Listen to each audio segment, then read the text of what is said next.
కానీ ఈ రోజు ఎందుకు రమ్మన్నావు ఏమీ నేను అడుగుతున్నావు కదా. ఏమి లేదు, ఇలా ఉత్తరాభాగంలో కొల్లాపురి గట్టలు ఉన్నాయి. ఆ కొల్లాపురి గట్టల్లో భక్తులందరూ చాలా కష్టాల్లో ఉన్నారు. ఈరోజు వాళ్ళకి ఏ కష్టం వచ్చిందని కాదు, తినడానికి తిండి లేక కాదు, కట్టడానికి బట్టలేక కాదు, వాళ్ళకి ఆ కోర మృగాలతో వచ్చిందంట బాధ. అడవి మృగాలు. అవును, ఏ పంట పెట్టినా కూడా పంట చేతికి రానివ్వడం లేదు. ఆ కోర మృగాలు నాశనం చేస్తున్నాయట. కాబట్టి ఏ పంట పెట్టినా మాకు చేతికి రావడం లేదు.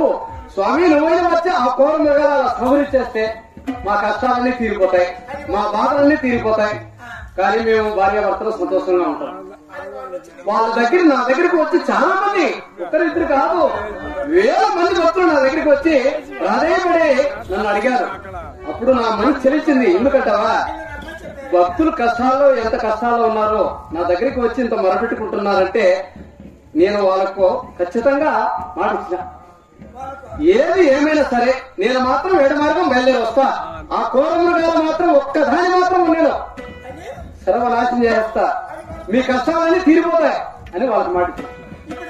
అంటే ముందుగా నీ మాట చెప్పినా భక్తులు కూడా నేను నీ మాట ఎందుకు చెప్పినానంటే, నా భార్య లోకానికి జగన్మాత, సృష్టికర్త, నాకు మాత్రం ఎదురు మాట్లాడదు, ఎప్పుడు కూడా ఎదురు మాట్లాడదు, నాకు మాత్రం అడ్డు చెప్పదు, నేను మాత్రం వేట మార్గం బయలుదేరి వస్తా అని చెప్పినేసి వాళ్ళకి మాట ఇచ్చేసిన. ఏది ఏమైనా సరే వేట మార్గం బయలుదేరాలా, కోరముగా సవరించాలా, మళ్ళా తిరిగి నీ సొంతకు చేరుకోవాలి. వేడు జరిగిందంటే 3 రోజుల్లో వస్తా. వేడు జరగమైంది అనుకో ఒక 7 రోజుల సమయం, 7 రోజుల సమయం ఖచ్చితంగా పడుతుంది.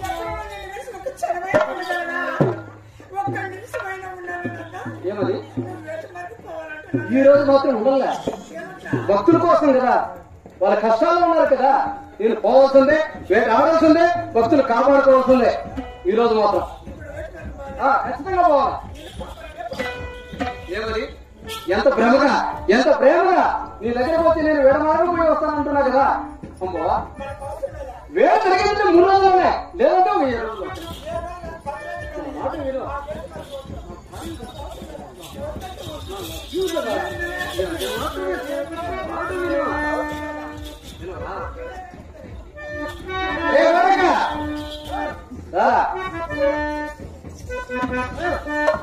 ఎంతో ప్రేమగా మనం వచ్చాం వేడమార్గం పోవాలని. నా లక్ష్మిని రమ్మన్నా, లక్ష్మి వచ్చింది, వేడమార్గం పోయి వస్తానంటే ఎంత మాత్రమే అవుతుంటున్నది. ఏమో భయపడిందేమో అడుగు.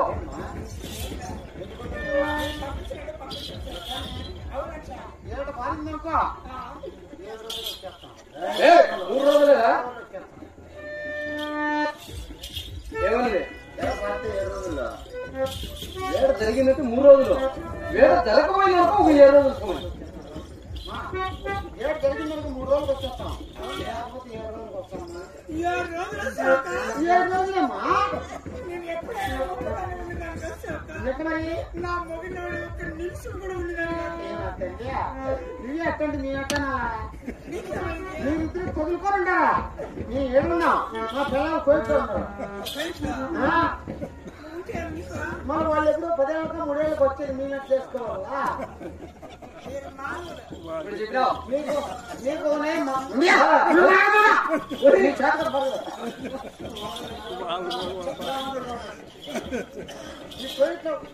కోయిట్లో మీరు ఉన్నప్పుడు మాకెట్టనేమో మీరు పోనేమా? మీరు మానవులు అంటే మానవులు పోనే మీకు పోనేమా? అందుకే మనం నేను చెప్పుకుంటే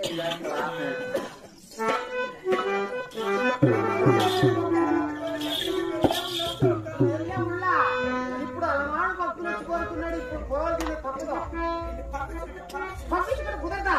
నా మాట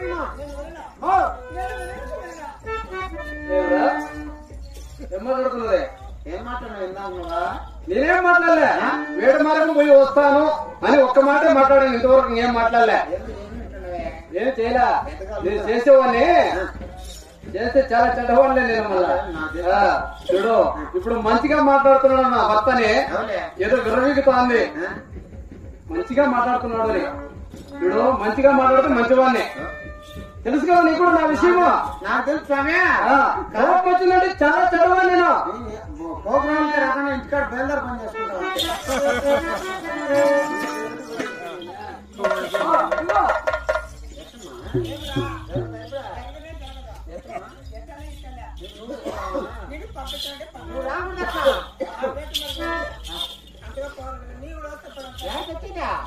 నేను పోయేది ఎక్కడ తెలిసిన గోరారెడ్డి అడిగి అక్కడ ఎలులు పులులు గంట పేరుంట పక్షులు 84 లక్షలు ఉన్న జీవరాశులు అక్కడ వాటిని వేటాడుకుంటున్నా నిన్ను కాపాడుకుంటున్నా. 84 లక్షల జీవరాశులు కాపాడిన నన్ను కాపాడలేడు అనుకుంటాడు. నువ్వా నీ వెనకాల ఉంటావా? ఆయన ముఖానికి మళ్ళీ చెట్టు అనుకుంటాడు. అప్పుడు స్వామి అన్నీ అనుకో మొదలు వెళ్ళిపోయి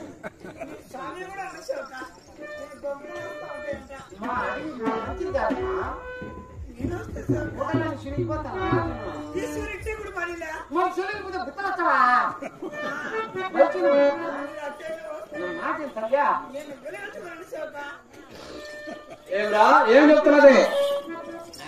మాట్లాడు. ఏం చెప్తుంది మమ్మల్ని చెప్పు. నేను చెప్తా.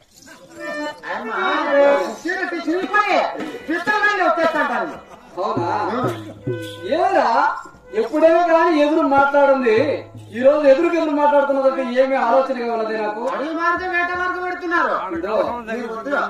నేను కూడా వచ్చేస్తాను కాదురా, జరిగిపోయిన కాలంలో 30 ఏళ్ల సర్వీసు మా కళ్యాణం అయ్యి 30 సంవత్సరాలు అయింది. 30 సంవత్సరాల నుంచి కూడా ఒక్క రోజు ఒక మాట మాట్లాడింది కాదు ఎదురుగా. ఒక్క రోజు కూడా. ఈ రోజు ఎదురుగా మాట్లాడుతున్నదంటే ఏదో కొద్దిగా అనుమానం ఉందిరా నాకు కూడా. నేను పంపలు కగ్గిపెట్టాను కాదురా. ఎందుకో మనసులో ఏదో వచ్చినప్పటి నుంచి చూస్తున్నా, ఏదో మంచిగా మాట్లాడమే లేదు, ఏదో చెడ్డగానే మాట్లాడుతున్నది. ఎందుకో నాకు కూడా అర్థం కావడం లేదు. కానీ ఆలోచించి మాట్లాడతా కదా. బావా లక్ష్మి చూడు, ఇక్కడ 1000 మంది భక్తులు ఉన్నారు. ఒక్కరే కాదు, 1000 మంది భక్తులు నీకు దినదినమున పూజ చేస్తా ఉంటారు. నీకు ఇబ్బందులే. నేను పోతున్నది ఘోర అరణ్యానికి. 84 లక్షల జీవరాశులు ఉండే ఘోర అరణ్యం అది. కాబట్టి నువ్వు మా వెనవేట రాలేవు. తాగడానికి నీళ్లు దొరకవు, తినడానికి తిండి దొరకదు సమయానికి. కానీ నీకెందుకు అంత శ్రమ? ఇక్కడున్న భక్తులందరూ పూజ చేస్తా ఉంటారు. ఆ మాట విను లక్ష్మి. ఎప్పుడు వీళ్ళందరూ చేస్తారు తీర్చుకో. నేను ఎవరు చేయవా? వినవా లక్ష్మి? ఆ మాట వినవా? చూడు, మర్యాదగా మాట్లాడుతున్నావు, నా భర్త అనుకుంటున్నావా? చూడు, మంచిగా ఉంటే మంచివాడినే, కోపం వచ్చిందంటే చాలా చెడ్డవాడిని నేను. నా మాట విను లక్ష్మి, నా మాట విను.